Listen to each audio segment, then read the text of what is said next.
Kenapa Pak tidak diterapkan juga pasal perkosaan untuk para pelaku? Ada cukup banyak perbedaan saat sebuah tindak kejahatan dilakukan oleh seseorang yang profesional dan seseorang yang amatir, kawan. Ada cukup banyak perbedaan. Seseorang yang profesional di saat melakukan tindak kejahatan selalu menggunakan hal-hal yang mampu membantu menyamarkan tindak kejahatan yang dia lakukan. Salah satunya sarung tangan dan lain sebagainya. Berbeda halnya dengan seseorang yang amatir. Rasanya tidak akan ada alat-alat bantu yang menyamarkan apa yang dia lakukan, kawan. Nah, korelasinya adalah saat para pelaku mengeksekusi korban-korban, saat peristiwa itu terjadi, mereka tidak ada satupun yang menggunakan alat yang menyamarkan sidik jari mereka, entah dalam bentuk sarung tangan ataupun lainnya, kawan. Tidak ada. Otomatis di lokasi kejadian, di lokasi peristiwa, bahkan saat tubuh korban dipindahkan di lokasi tertentu, pastilah akan ditemukan sidik jari para pelaku. Bahkan di tubuh korban pun seharusnya sidik jari para pelaku akan mudah ditemukan, termasuk pada barang bukti, alat bukti, dan lain sebagainya. Seharusnya akan mudah ditemukan, kawan. Maka lucu rasanya bila pria-pria berseragam menganggap tidak memiliki identitas dari para pelaku, terutama ketika DPO.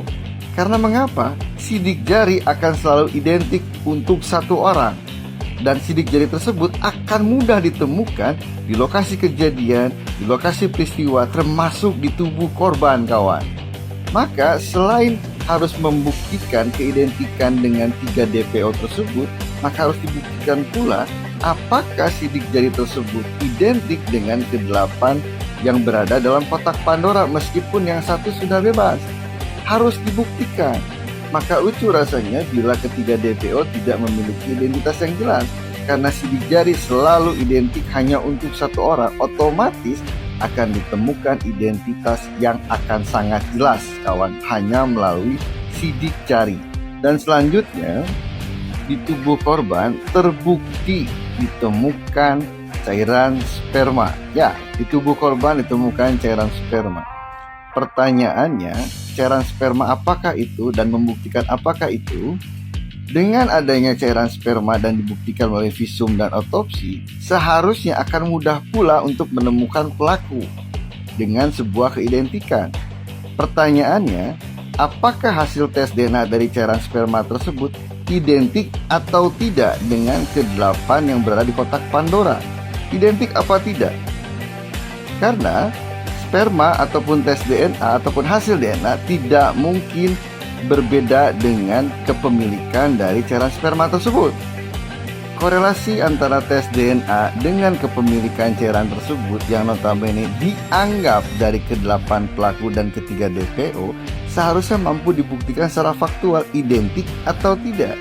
Karena permasalahannya tidak ada pasal pemerkosaan di peristiwa tersebut. Apakah jangan-jangan memang disamarkan karena posisi ke-8 tersebut tidak semuanya pelaku sesungguhnya? Makanya tidak ada pasal pemerkosaan di saat persidangan, namun ada sel sperma atau cairan sperma di tubuh korban, dan itu dibuktikan melalui visum dan otopsi. Nah, melalui dua hal tadi saja, melalui sidik jari dan hasil tes DNA dari cairan sperma saja, rasanya akan sangat mudah membuktikan dan membuka kasus atau peristiwa ini dengan jelas, dengan real, tanpa harus salah sasaran, tanpa harus salah target. Karena rasanya dua hal ini saja tidak dilakukan prosedural yang baik. Ya, karena sejak awal sudah cacat secara formil, sudah cacat secara prosedural, bahkan secara yuridiksi pun sudah cacat, kawan. Peristiwa yang tidak berkemanusiaan dicoba untuk ditutupi dan diselesaikan oleh orang-orang yang tidak berkemanusiaan pula. Maka rasanya butuh hal-hal yang anti mainstream untuk menyelesaikan peristiwa ini dengan jelas tanpa keraguan, kawan. Ya, rasanya harus seperti itu. Peristiwa yang dilakukan bukan oleh orang yang profesional, namun dicoba untuk ditutupi dan diselesaikan oleh orang-orang yang profesional di bidangnya dalam menyamarkan sebuah peristiwa. Ya, beginilah yang terjadi, kawan. Namun ingat, sepintar-pintarnya menyimpan bangkai, kawan, akan tercium juga. Tinggal menunggu waktu saja. Kita lihat saja seberapa kuat mereka.